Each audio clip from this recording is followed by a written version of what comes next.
What does it mean to redefine a series? Throughout the latter half of the noughties, God of War defined itself as the king of hack and slashes, not only through its fantastic melding of both combat and platforming, but through a surprisingly misunderstood and underappreciated narrative. The original trilogy was loved in its prime and still holds up today, though as new releases kept coming, the love started to stagnate.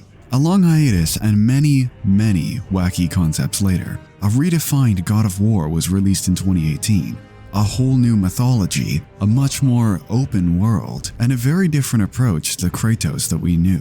God of War 2018 is a game that I've had a tricky relationship with. At the end of the day, I love God of War, but I have concerns about how time will treat it. And in the hopes of both celebrating what God of War did right, but also highlighting its missteps, I think it's time for a retrospective on the redefined God of War.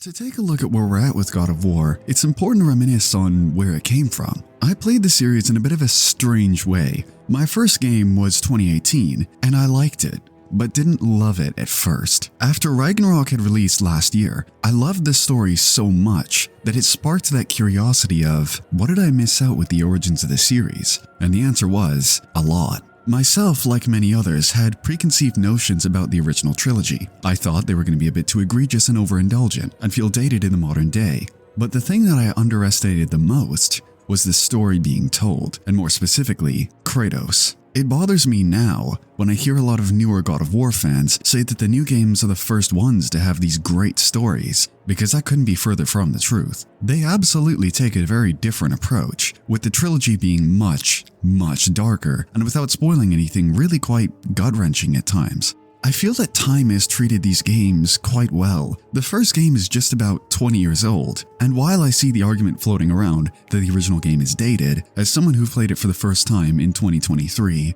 I think it's a little over-exaggerated. Stories aside, the next thing that I loved about the trilogy was gameplay. You can really see why God of War was the king back in the day. Combat was phenomenal, and still remains one of my favorite combat systems in video games, with its focus on improving your own skills rather than equipment. But more than that, they were semi-platformers, and pretty good ones at that. Traversal wasn't just a spectacle and fun, but a good challenge at times too. They were good old-fashioned puzzles. I've said a lot of good things about the trilogy, but they're not perfect games. While most of the game isn't too dated, some aspects, let's just say, feel a little forced. In the end though, I was impressed right off the bat, but I still had a God of War craving, so I replayed 2018, a game that I didn't understand the praise on my blind playthrough. With the perspective of the original trilogy, however, something new was born. I was able to truly appreciate what God of War did. Every scene and little detail had so much meaning that simply wouldn't have meant anything if you hadn't played the original games. But there's a catch.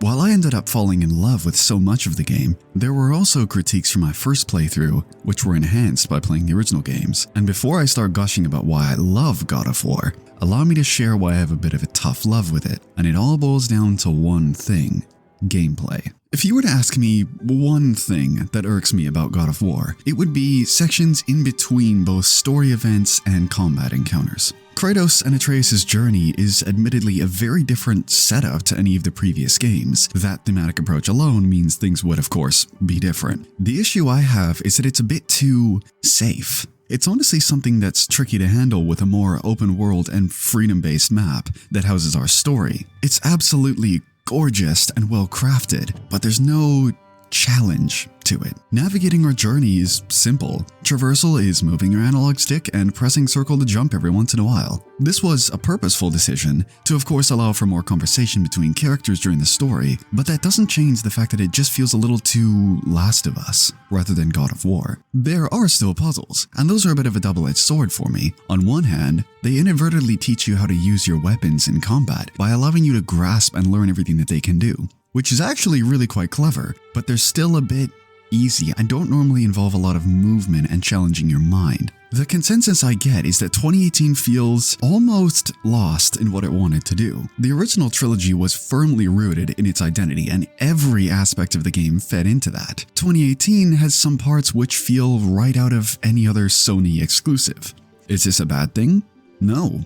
Not really. In the grand scheme of things, it's not a huge critique, but it is something that I feel, if done differently, would have set this game into the next level of masterpiecery. Since I have issues with God of War's platforming and exploration, you would think the same would apply to combat. And to answer that, both yes and no.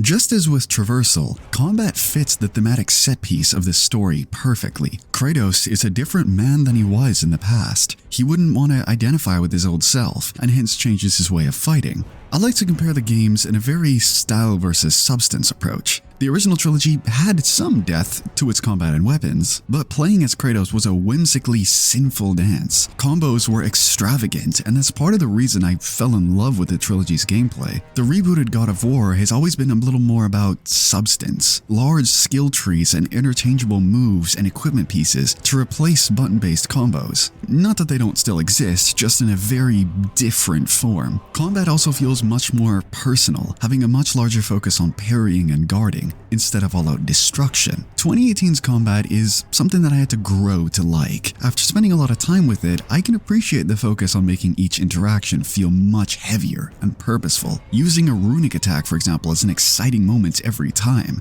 The first half of the game's combat I found good. I can't say it's flawed necessarily, just not to someone of my tastes. Now, spoiler warning for a late game weapon inbound, so we'll leave a timestamp for those who want to get to the next segment. The Blades of Chaos fix almost everything for me. I've always been one to prefer fast-paced weapons, and the blades do so spectacularly, all while making you feel like a hero every time you whip them out. They allow for more button-based combat and open up possibilities for element switching between the acts. The wait until you get them only enhances that feeling when you can finally unleash your chaos upon Midgard's creatures and critters. 2018 also puts a large focus on customization of your build in a much more traditional RPG style, and does require you to put a good amount of effort in on the side to make Kratos the strongest he can be. There's a lot to manage here, and as I've mentioned before, it's not even necessarily something I can criticize, I'm just not fully compelled by it. What did compel me is God of War's redefinition of what the series means in terms of storytelling. God of War 2018 took an entirely new direction to the series' narrative, and a creative one at that. Starting with direction and cinematography, much has been said about God of War's one-shot camera. It's not the first of its kind to feature the entire game in a single camera shot, but it masters the art. Many like to compare God of War's cinematic direction to that of film, and while in some cases I can see this, I've always found moments, especially that focus directly on characters, feel more like an ode to theater more than anything. Having cinematics take place in that one shot leads yourself to feel as if this story is being acted out right in front of your eyes, and that's enhanced by the commendable performances by each and every actor. Christopher Judge, especially as Kratos, truly commands his role, and is hands down one of the greatest performances in video games, something you wouldn't expect from a man of few words such as Kratos. This is all enhanced by the art of non-verbal storytelling. Kratos is a character who has learned to harness emotions and keep them on a tight leash. The magic of Kratos comes in actions, and framing of scenes using lighting to portray characters. While speech may not be a communicator for Kratos, the soundtrack is. Each cutscene in God of War has a unique piece tailored to the story being told. The composer Bear McCreary did a fantastic job of using musical storytelling to the fullest extent. As for a character like Kratos, a piece of music can much more accurately depict his complex thoughts than words ever could. The plot of God of War is relatively straightforward. Kratos and his son Atreus set out on a journey to spread the ashes of Atreus' mother at the highest peak in all the realms. Though in a wee bit of an understatement, this may or may not be as easy as the pair would have hoped. For better or for worse. And with a big, fat, massive spoiler warning, let's start from the bottom of Kratos and Atreus' historic journey and celebrate why God of War became one of my favorite stories in recent memory. God of War openings are known for one thing: badassery. Subtlety was not a word in Santa Monica Studios' dictionary, and each game's opening did a great job of setting the tone right from the start. 2018 does this exact thing, but from a completely different perspective. 2018's storytelling is built off of nonverbal cues, fitting to this new Kratos. Everything is slow and methodical. Not a word is said for minutes, but it's all in how Kratos' performance is conveyed that tells this story.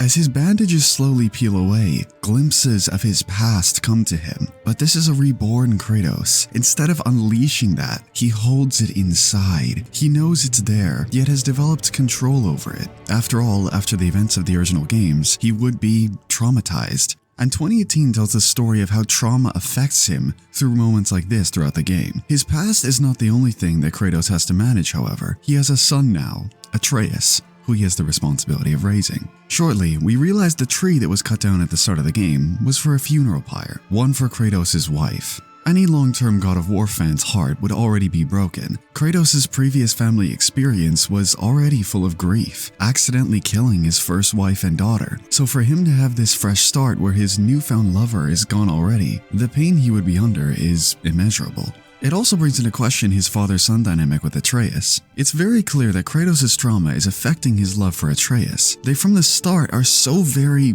distant, and it wouldn't be far-fetched to assume that Kratos' past prevents him from opening his heart out of fear that it'll all get ripped away from him again. The whole boy meme that came about is even symbolic of this.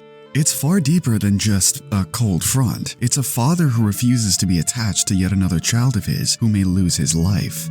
Before the events of the game, the two seemingly never spent much time with each other. The mother of Atreus and wife of Kratos, Faye's funeral pyre, is a powerful scene in its own right. The entirety of Bear McCreary's soundtrack is out of this world, as I've mentioned earlier, but Ashes is one of the tracks that always sticks with me. The fact that each piece of music is tailored for each cutscene makes moments so much stronger. When the camera pans to Kratos powerfully playing his theme, Faye's own theme as she's carried to her pyre is beautifully done. Faye's funeral may be tragic, but there's something that comes out of it. Atreus and Kratos can no longer hide from each other. The only family they have is each other now, and of course, things are tense. Kratos' way of both dealing with the grief of his loss and taking a newfound responsibility over Atreus goes about this in a very Kratos way. Get your mind off of it by going to hunt with Atreus. The hunt is not without its moments. Kratos needs to see Atreus can hold his own, and when he makes a mistake, missing the deer that they were hunting, glimpses of an older Kratos comes out, scolding Atreus, not out of anger or rage though, but a different kind of emotion that's new to him.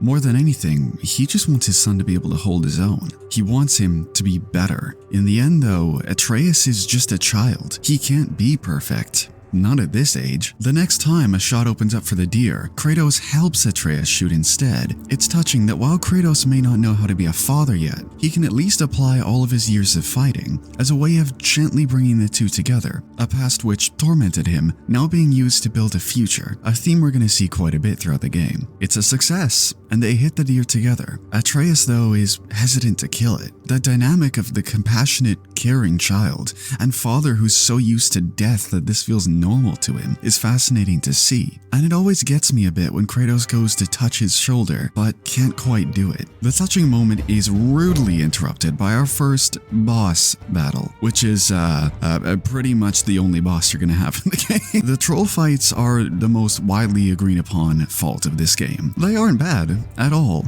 There's just so many of them in place of what would be unique bosses in the previous games. Apart from small elemental and moveset changes, they're virtually identical fights. In the end, this was due to budget constraints, and thankfully this was fixed in Ragnarok, but that doesn't change the fact that it's still just kind of a bummer. After very subtly putting down the troll, Atreus lunges at its body, slashing violently, angrily with his knife, sending Kratos into a panic. What have we learned so far about Kratos? He has learned to control anger, use it as a tool, but he's scared. Anger was what tormented his life, and seeing sparks of that in Atreus is petrifying considering how things ended up with him originally. Kratos himself is not perfect though. He needs to learn how to teach Atreus about controlling his anger, yet he does not know how, returning to scolding him, not teaching him. We can already see at this point that the two of them each have learning to do, both as a son and as a father, but also as one. Dealing with the loss of Faye is something that they need to work together on, yet Kratos still feels alone. It's clear as day just looking at him collecting Faye's ashes. He feels the weight of responsibility now, and first on the list Atreus' anger, testing him yet again. But we learn that if Atreus' anger gets too intense, he seems to get sick. The split between the two is interrupted yet again, but this time, something really interesting. A stranger who seems to be looking for Kratos. Now, this conversation is masterfully written. Interesting enough on a first run, but keep some of these lines in your head because let's just say things may or may not have a different meaning to them. This stranger threatens Kratos, who restrains himself due to his control over his emotions. Though as the stranger persists, he does what must be done. Finally.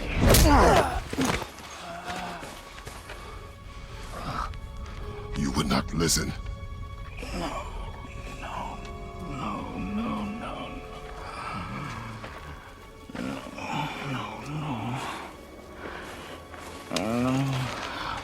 Fine. My turn. Should've known he wasn't just some stranger. This is the first real boss fight of the game.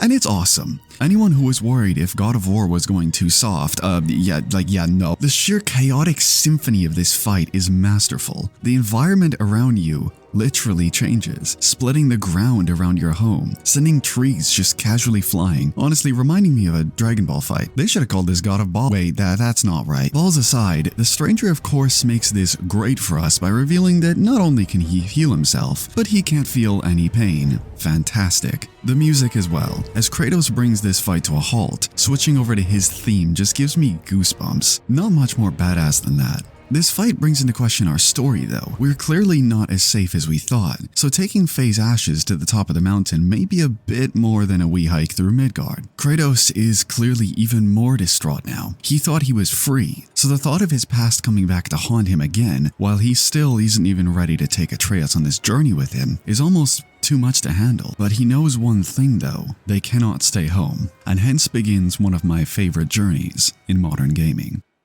The path to the mountain is gorgeous. I may not be that mechanically attracted to this map, but when it looks like this, how can you not have some sort of a soft spot for the place? After getting acclimatized to traversal and light puzzles, Kratos and Atreus look out at this world, and we can see back home that they notice something strange. The protection stave that was set to protect their family from threat was formed by a circle of trees, a circle that was broken when Kratos cut down the tree from the opening. Strange, isn't it? That tree was marked by Faye herself. Wonder what this could mean for our boys. It's known to us well at this point that Kratos never opened up about his past to Atreus, who doesn't know that his father is a god at all, nor of his tragic and bloody past. Kratos has a good reasoning for all of this. The gods of Olympus were stuck in a cycle of violence, with sons killing their fathers. Death, cruelty, and rage was passed down generationally. So with Kratos now in an entirely new land and life, he wishes to keep his past away from his son, in the fear that the cycle continues. Which is of course why he reacts so strongly to any sign of uncontrolled wrath in Atreus. Yet his fear is soon to be reawakened. After Atreus gets a wee bit too ambitious and falls through a bridge, we get ambushed by a group of reavers. And while Kratos is tied up, one goes for Atreus, who kills it out of defense.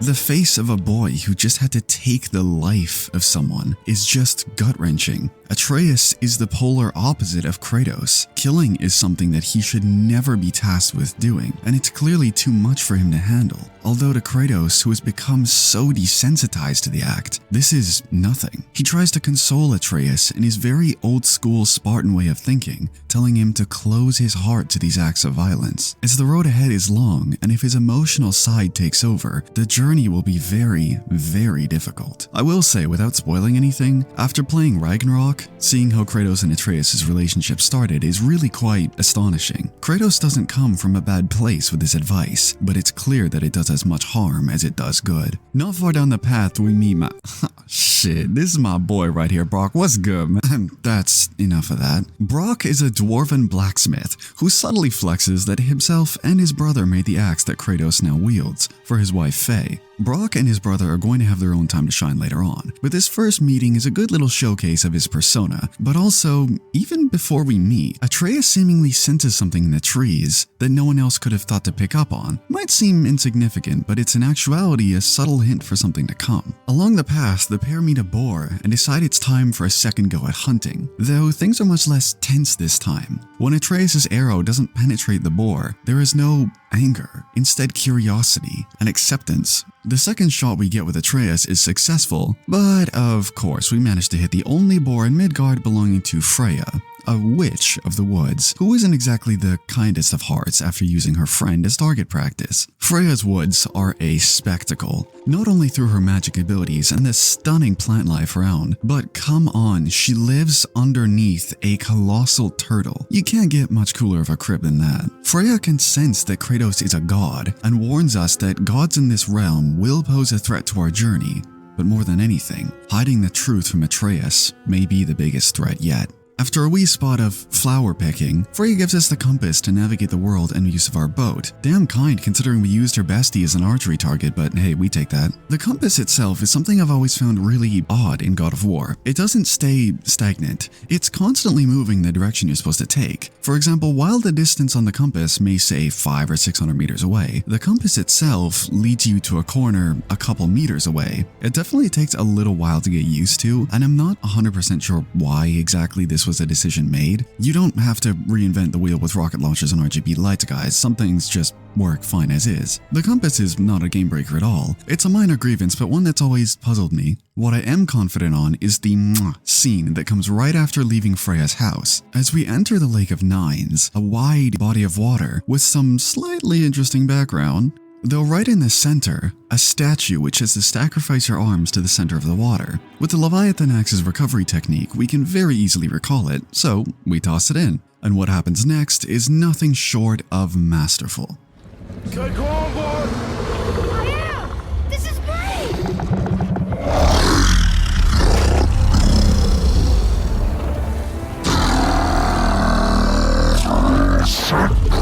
Speaks? Yeah! Mom said he's friendly! What does it say? I don't know!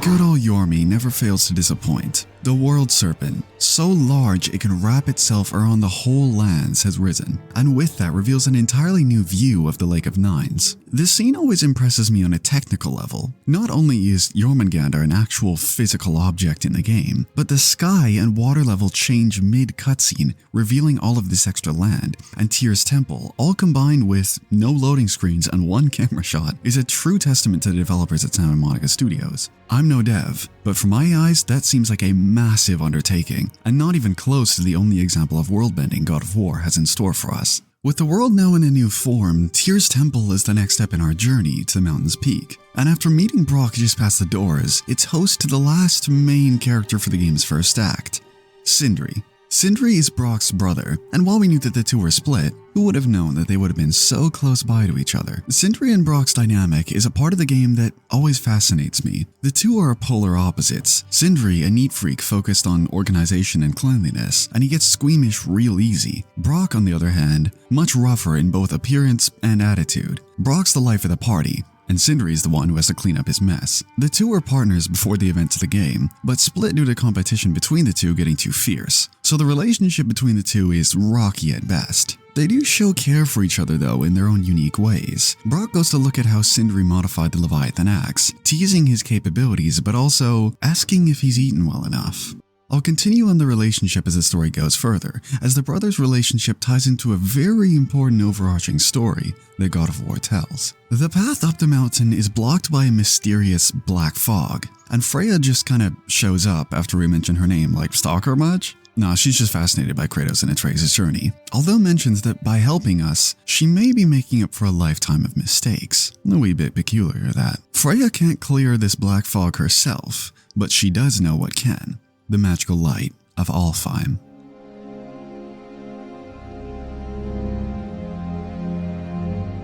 Alfeim is well and truly stunning. The land of elves is host to what I deem the prettiest location in all of God of War. The pinkish purply hue of the center light mirrored by the sea is perfection. The land of elves is also host to opening up God of War's gameplay, mixing in more frost axe puzzles with the new forms of land and getting you used to fighting faster and more agile enemies. Alfheim's largest showcase of all though is that Atreus is clearly capable of abilities Kratos and the player are unaware of. He starts to hear voices, get headaches. I love the attention to detail in Kratos' voice when Atreus mentions anger. He doesn't display fear much, but anytime remnants of the past get brought into his mind, the pain sinks in. Alfheim's trickery gets to Atreus more as we continue in search of the light, even Atreus saying that the voices he hears are that of his mother, something Kratos doesn't believe until he's forced to feel Alfheim's trickery for himself. He leaves the Leviathan axe with Atreus, which, keep in mind, Sindri could barely hold, yet Atreus holds it no problem.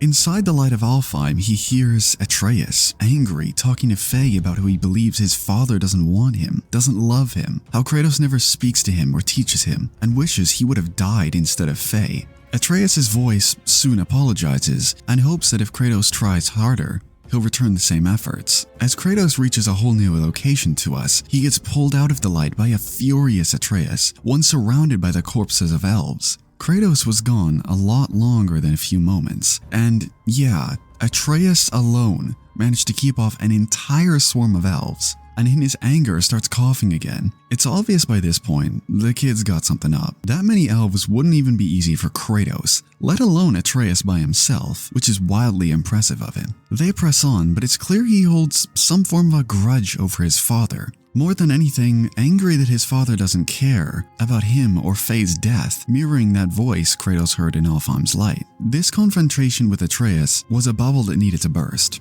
The two are very different people. Kratos doesn't grieve externally. He's a very emotional soul, but one who has learned to keep those emotions to himself. Atreus wears his heart on his sleeve and is quick to react in almost every way a person could. This is such an important conversation between the two, even though it may seem small. That slight opening and understanding that while they behave differently, they both feel just as strongly. The Bifrost from Alfheim helps us clear the black fog, getting into the only section I find a bit meh in God of War. The mines in the heart of the mountain isn't really a section that's necessarily bad, just a bit of a slog to play through. Though early on, I do love the small cutscene where Atreus sets a lantern to watch over his mother and walks back into Kratos' arm. It's a touching moment because the two are so detached on normal acts of familial love that something as simple as an accidental touch on the shoulder is comforting. You can see in Kratos' body language that it was not intentional, but he was finally able to just touch his son, something he was so scared of. The mines gain themselves some cred in what we meet next though, the dragon. This is a boss fight. The first phase is nothing crazy, using the gameplay foundation you know from the first opening hours of the game, though the next phase is when things get really good. Not only does Kratos use the slight bond that he was starting to form and trust Atreus to fight alongside him as a team, but incorporates the new arrows and abilities Atreus has learned into the fight. This is perfect integration of both story and gameplay, and then you combine it with how badass the fight itself is. This is textbook great boss design, a test of what you know so far, an introduction of future mechanics, and a story integration to tie it all together. I just wish this happened more in this game because it's so good. The conclusion of this fight is just classic God of War badass cinematography. What on earth did I just say? But it's true. Our boys' teamwork culminating in Kratos doing what Kratos does is just plain cool. With the dragon unalived, our good friend Sindri gives us he gives us two kinds of special arrows for Atreus. Shock arrows using the dragon's tooth, and another very special arrow made of mistletoe. From now, our journey is simple. Head to the top of the mountains and spread Faye's ashes. The snowy path to the peaks is one of the best views in the game. You can see your journey so far, our home and the protection stave, Freya's wildwoods, and of course, the steps to the peak themselves.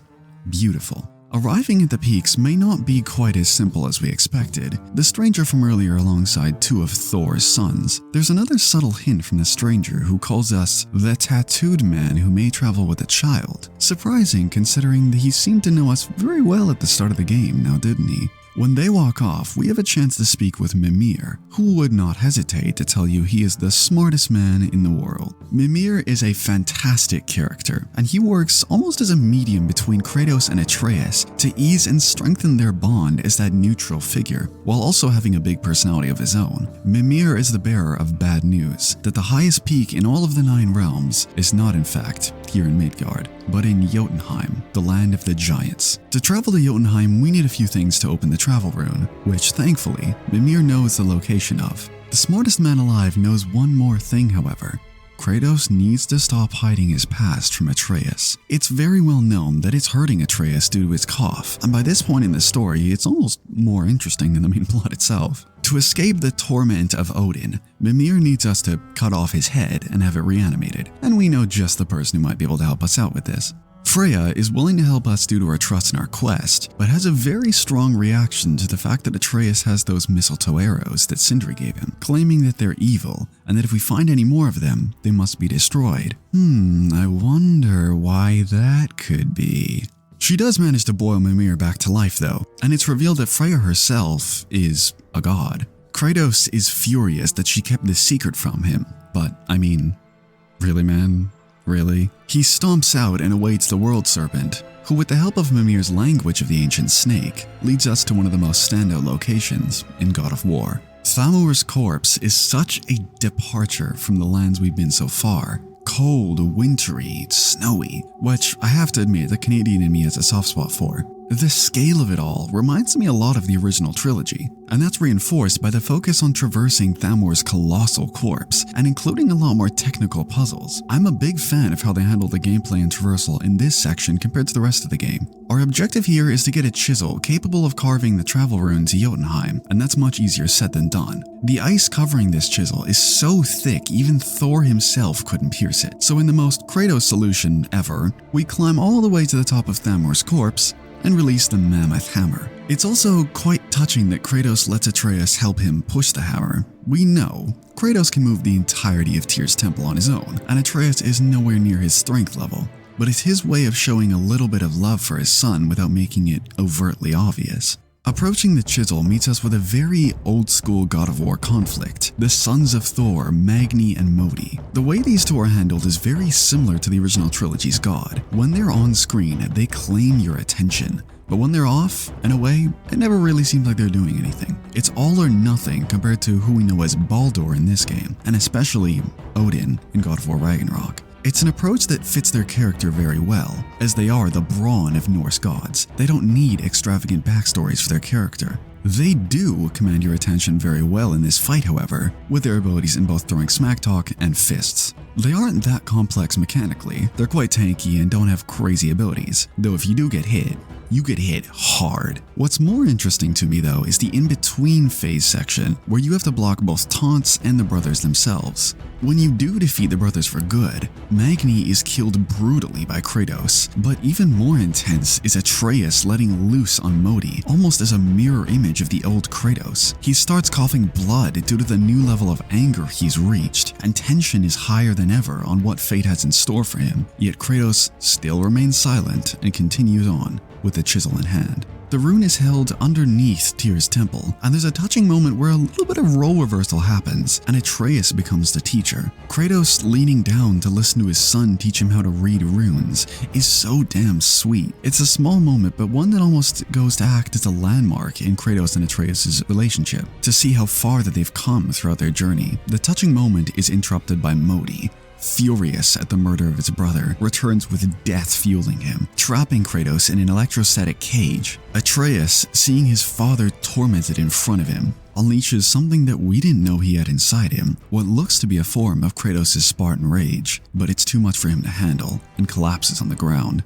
Kratos, infuriated by the pain his son is under, channels a stronger form of Spartan rage than ever before, pushing against Modi's blast while his theme in the background plays triumphantly. Such a badass moment. Modi is knocked away and runs, but Atreus is clearly in deep, deep trouble. He needs Freya's help.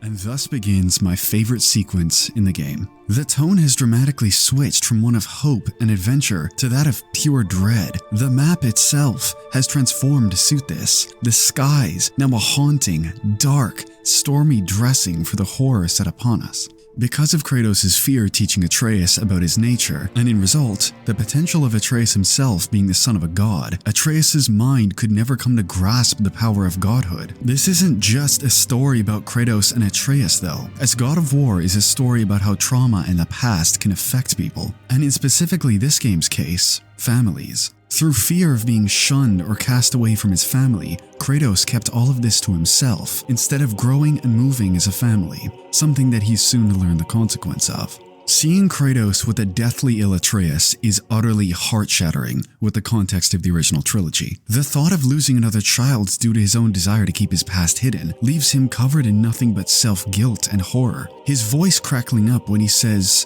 "I did this to him. Will you help me?" There is something that can help Atreus though, the heart of the Bridgekeeper of the Damned in Helheim. But in the process of getting this heart, his frost axe is going to be useless against Helheim's enemies. Kratos now has to face the consequences of his actions and confront his past directly. It gives me crazy chills when he caresses where the chains were once bound to his body and the music plays. Kratos knows what must be done. It's time to face his past, and quite poetically, use it to save his son in the future. The next 15 or so minutes is my single favorite cinematic and thematic sequence in video game history. On the way home through Freya's boat, a vision of Athena, who mentally demolished Kratos in the original trilogy, appears as a reminder of his guilt. This travel home is about reflection, Kratos directly forced to tackle his guilt and trauma head on, and what happens next is pure perfection.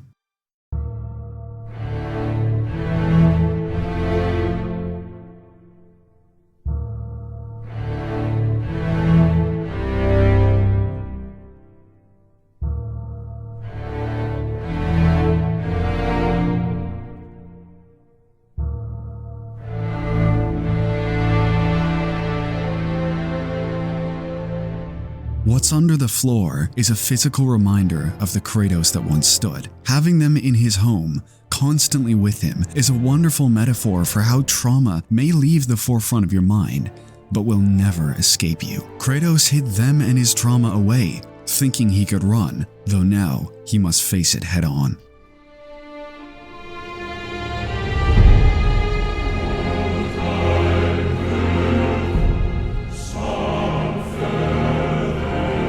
The Blades of Chaos, used by Kratos to slay his own wife and daughter, weapons that have committed endless acts of atrocity. Kratos wielding them again is such a powerful moment, one to both poetically confront his pushed away suffering and past, and use it to save his son and the future. Athena appears in the door again, her words like cuts into Kratos' soul, telling him he can never change, and that he pretends to be a teacher, a husband, a father, and that he will always be a monster. And in the hardest line yet, Kratos states he knows, but he will be her monster no longer. Christopher Judge's performance in this scene is tremendous, but it was also very difficult. Kratos is a character that he channeled himself into truly, and this scene in particular was really hard, even causing him to cry during the capture performance. One thing is clear though, there is no other person who could have done this any better.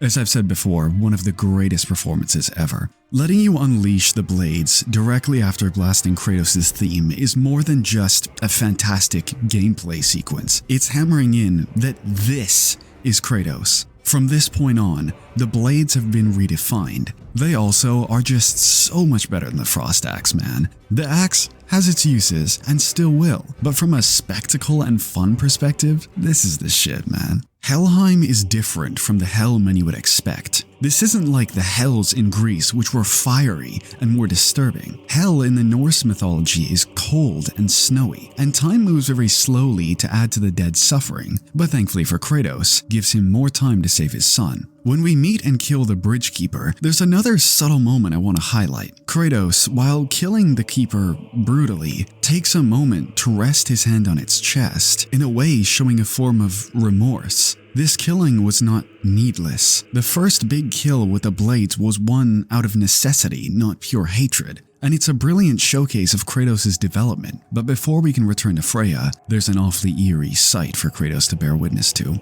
His father, Zeus. It's not real, a manifestation of him that hell created, but a reminder again of the past. Kratos going on the journey to hell without Atreus was very important. It was through his own fault that he was forced to come to terms with his past, but in the end, this was not a bad thing. Confronting your past and personal struggles directly is important. In the end, it may have been forced upon him, but the development and lessons learned were that of his own volition. The cure for Atreus can be complete, but for him to fully heal, Kratos must confront the most challenging obstacle yet, telling him the truth. Freya herself tells us that she had struggles with her own son, who was prophesied to die a needless death, where Freya made a sacrifice to protect him that he forever resented her for. I wonder who that could be. Kratos struggles deeply with this still. His face shows the guilt he feels both around the power of godhood and what it's done to families past. And while happy Atreus is healed, it's clear that he feels so heavy. When the two leave Freya's, Atreus breaks the tension by revealing that he heard some of Kratos' conversation with her, that he heard he was cursed, and that his father believes he's weak, despite their journey. But Kratos has learned a lot through his hiatus without Atreus, and finally stops running. I'm a god, boy. From another land far from here. When I came to these shores, I chose to live as a man. But the truth is, I was born a god, and so were you. Things are as tense as Kratos' face. He feels as if everything is about to come back. He would be attacked by his past yet again. Yet Atreus breaks the tension. Can I turn into an animal? Childhood innocence. What a beautiful way to ease this dramatic moment, complementing the story wonderfully through their father-son dynamic. For Kratos, the weight of his trauma and past made this reveal seem like the end of the world. But to Atreus, it isn't. It's a lesson in what holding in issues that torment us can do, and showcasing the importance of communicating these issues before they become this untouchable obstacle in relationships. Atreus' godhood now comes into question. It's clear he has abilities such as being able to hear the animal in the trees when meeting Brock, and his linguistic talent being able to hear dead tongues such as the world serpent. Of course, in other ways as well, with the glimpse of rage when facing Modi and taking out the fleet of elves in Alfeim. Atreus is without a doubt a god, but to what scale is yet to be seen. When the two continue their quest to Tyr's vault, a beautiful display of artifacts, including one from other lands, are found, but most notably, a bottle of wine from Greece, which Kratos reminisces on, but also notices a vase right next to it, one with a mural of the old, violent Kratos proudly displayed on it. Out of shame, Kratos smashes it, which is a more significant detail than what most would expect. While he has accepted that he must work on his past, he still feels ashamed and guilt weighs heavily on his conscience, which is a very important thing. Kratos' self-learning is a journey of its own, one that was never going to happen overnight or just by saving Atreus. He's taken one step down that path, but there's still lots of work that needs to be done. There's a few scenes that directly play off of this soon. When Kratos gets trapped, Atreus has to use his mother's knife to free his father, and in doing so, Kratos gives him a new one, made from metals of his homeland and that of Midgard. Atreus asks if this means he's a man now, and Kratos uses this opportunity to remind him of the responsibility of being a god, and that Atreus needs to work even harder than him and be better than Kratos. In Kratos' eyes, he just wants Atreus to not repeat his mistakes, but how can Atreus not repeat them if he doesn't even know what they are? As a result of this misunderstanding, Atreus becomes arrogant and pompous, thinking that responsibility and being better just means being more powerful than everyone, which is shown when he gets angry at Sindri and takes this clear mental image of being higher up and better than others. He even takes this position over his own mother. When Kratos asks what his mother would think of his behavior, he says, "Who cares? She's not a god." This isn't all Kratos' fault, but I believe that his fear of opening up led his son to only see the big, proud, powerful side of being a god, and not understanding the scale of what can happen if this power was used by that of a misguided heart. Atreus now reaches his own boiling point when we arrive ready to use the travel room and run into Modi, who had just been beaten and abused by Odin. Atreus just tells him to scram, aggravating Modi into one last insult towards Faye. Atreus couldn't control his anger, letting loose, killing not just anyone, but a god.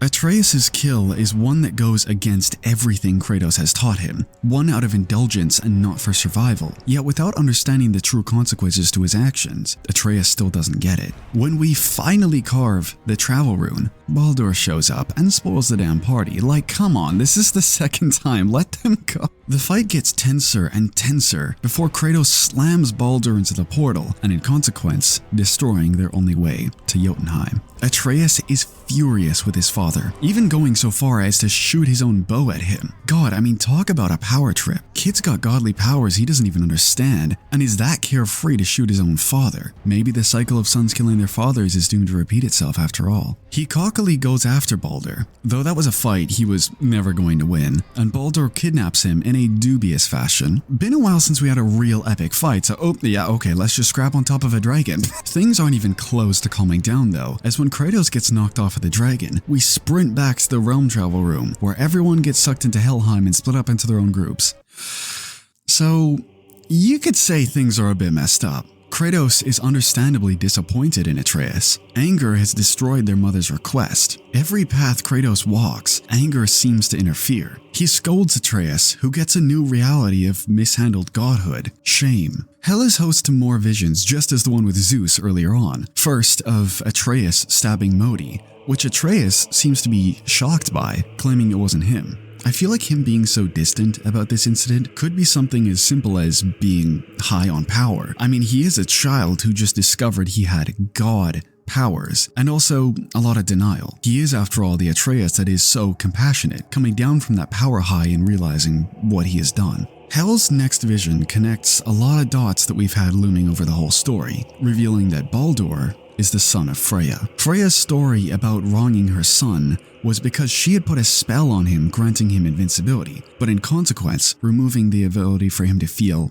anything. Freya refused to remove the spell, despite Baldur's unyielding begging that he be gone, in the hopes of preventing her son's death, but that choice was not hers to make. Baldur, out of anger, strangles her to the point of near death, but can't quite bring himself to do it. Baldur watches over this, and in a stark contrast to Atreus looking at his vision, is immediately regretful that he didn't end her life then and there. This provides a really good lesson for Atreus in what true rage can do to gods. Nearing the end of our final adventure in Hell, we light the flames causing one of the ships in Hell to fly us back up to Tyr's temple, as you do, and get Hell's final and most important vision of Kratos taking Zeus's life at the end of God of War 3. Atreus needed to know at some point what his father's past involved, and because Kratos chose not to speak about it and have a proper conversation with Atreus, he's forced to see the most raw and brutal truth for himself, that Kratos killed his father. I absolutely love how in a complete duality to the end of God of War 3, where Kratos is in first person beating Zeus to death,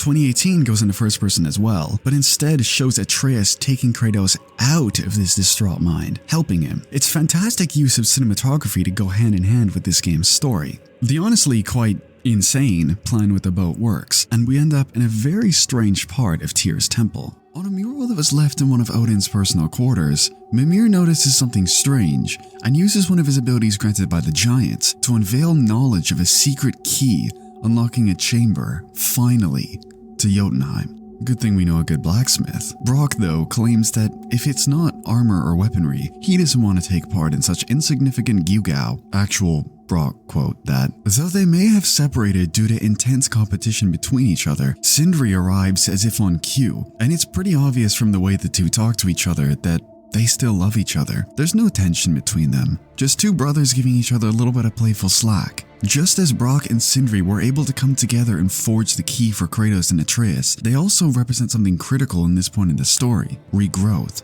Kratos, and especially Atreus, can learn from this example. One roadblock in their relationship isn't the be-all end-all, and it's this positivity which helps feed the Atreus that we've known from the beginning. The compassionate boy who has such a smile on his face, seeing the two together again. It's a great counterbalance to that bad ending of sorts that he saw in Helheim.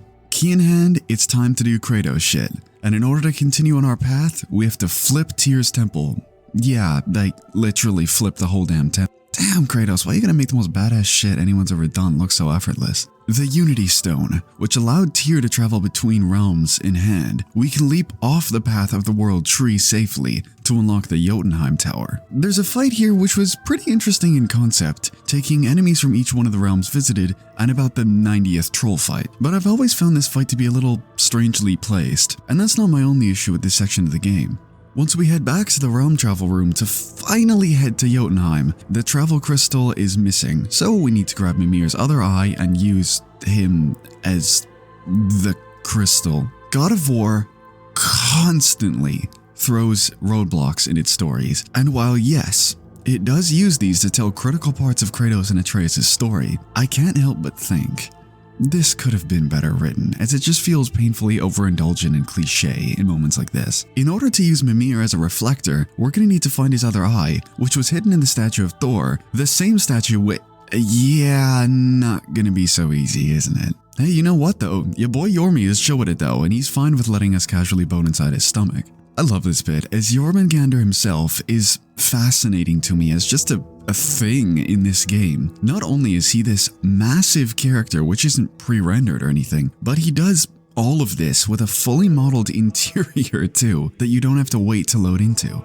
The level of work behind the scenes to make this all feel seamless is truly unprecedented and impressive. It just feels like the devs went, yeah, we did that, and it's cool enough we don't even gotta make a big deal out of it. Mimir's eye is found easier than expected, though Yorme gets seemingly hit by something, or someone, and we get blasted off into the same area as Thamor's corpse. Freya flies in using her abilities, which is a smooth entrance, but it's clear that she's hard to trust now, as why is she here? And can we even trust her motives anymore after what we've seen? She says that by watching Kratos and Atreus, she was inspired by them and wanted to fix the relationship with her son. It's all a little tense before... This is supposed to be a badass moment, and maybe there's something wrong with me. I just find the way that he casually walks out of the water funny as hell. Baldur is vengeance and revenge personified. Freya and Baldur's relationship was built and destroyed off of selfishness. While Baldur isn't exactly wrong at being angry at Freya, their dynamic is one of wanting the best for themselves instead of together as a family. Baldur is here to kill Freya for good, but we can't let this happen. In a way, fighting Baldur is almost fighting an almost replica of old Kratos, one fueled by revenge and hatred against his parents' wrongdoing. It's quite poetic to see how far Kratos has come, as to where he can easily reflect on his past and fight that concept head on now. I really love this fight mechanically too, as it gets you to fight with all of your weapons in different phases, making sure you understood the concept of weapon switching throughout this game. Shortly after the first phase of the fight, Kratos is bound, and Atreus valiantly stands in front of his father, ready to take Baldur head on. Things seem hopeless, as Baldur slams Atreus brutally into Kratos' chest, covered in blood. Breathe, boy. Breathe! Not my blood.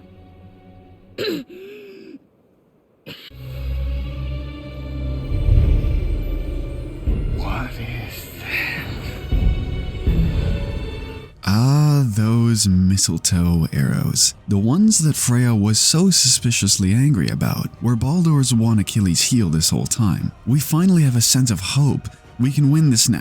God damn it, Freya! The grandiose and theater of this fight is now fitting that of a God of War final boss. Thamor's revived corpse actively wavering over the familial battleground we bear witness to is just so damn cool. This will transition to a cinematic portion highlighting Kratos and Atreus' teamwork and growth as a pair, triumphantly defeating Baldur who refused to change, refused to understand, and refused to listen and learn. Atreus even learned some wicked tricks from his father. Good to see the show-off side of Kratos remains within him. Baldur's final phase is hard, but a true test and showcase of everything you've learned. When you get to the end of this phase, Freya tries to blow us away using Thamor's frosty breath, but Atreus uses that power of language I mentioned earlier and calls Jormungandr to knock him down. Kratos angry with Baldur, most likely triggered by that essence of his old self that he resembles, lunges at him again. But Atreus calls back to something his father taught him earlier in the game. He's already beaten. He's not a threat.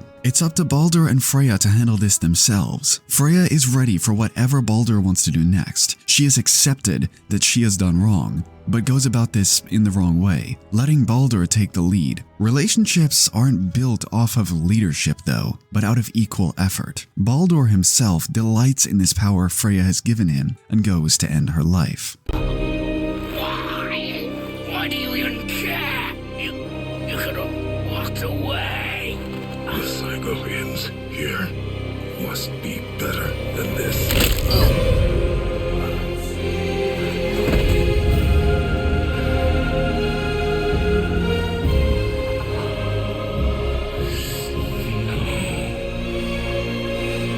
Baldur's final word is eerie on multiple ways. First, and most obviously, he can feel snow. He feels that cold of death. But most importantly, Fimbulwinter is coming.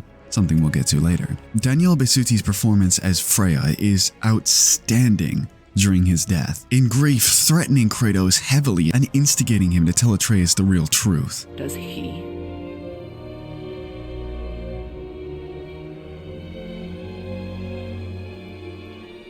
Boy, listen close. I'm from a land called Sparta. I made a deal with the god that cost me my soul. I killed many who were deserving, and many who were not.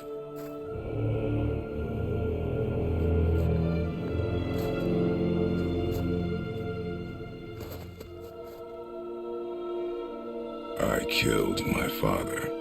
Finally, after both telling Atreus the truth and having him witness what godhood can do to destroy families, these next lines can finally hit Atreus. Kratos has grown himself. He believes in himself. He believes in change. He believes in his son. He believes that they can be better.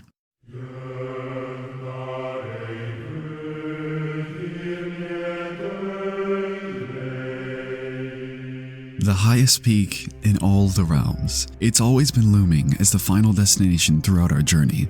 Though as we've come to learn, God of War's real magic was in the journey itself. Jotunheim is that final brushstroke on the beautiful painting which is Kratos and Atreus' journey. The culmination of everything we've been working for, Kratos removing his bandages and allowing them to fly into the wind, is one of the most beautiful moments in the series. Masterful symbolism for him no longer covering up and hiding his past and trauma. In the opening shot of the game, his bandages slipped off on their own, but he covered them right back up, showing his comfort in running away and hiding, and pushing away his worst fears. He's now learned to wear his past on his sleeve, not only as proof of how far he has come, but as motivation to continue his path of self-actualization. Kratos is not a very vocal person, and there isn't a single word said about how far he's come, yet actions like this tell a story on their own. Atreus interrupts this powerful moment, begging Kratos to go, though before that, Kratos kneels down, handing Faye's ashes to his son. Atreus has gone through his own journey, one that resulted in him understanding responsibility, and has proven himself worthy to carry his mother home. Jotunheim is creepy. Statues of giants remain, yet no remnants of life. As we reach the doorway to the peaks, our largest twist yet is found. Our entire journey prophesized to the finest detail, including the battle with Baldur that just happened. Faye prophesized our entire journey, as she was a giant. Remember that conversation with Baldur at the start of the game? Well, he was actually looking for Faye, not Kratos. The writing was impeccably done so that this could be looked at from two different perspectives with the context of Kratos' past. Atreus' powers were because his mother was a giant, and she set us on this path knowing we would discover this mural, though the story on the walls is yet to be complete. As Atreus walks away, the camera turns to Kratos, haunted by something on the wall, and this is the moment your heart sinks. Yes. Yes, we are. This one shot absolutely kills me. A Kratos who thought he was finally free from his cycle of destruction and on a new path, seeing a prophecy that he will die in his son's arms. It's important to note, though, that this is not connected physically to the other murals, so the question remains, why did Faye show this to us? A question for the future. But for now, it's time to complete our journey. Father. No. We do it together. Son. Son. A word that anyone else wouldn't think twice about, is almost tear-jerking from Kratos. His refusal to become attached to Atreus out of fear has finally disappeared. He's no longer scared of love, and this one word tells us all we need to know. Kratos and Atreus have learned to love, and now share it, fulfilling their goal together.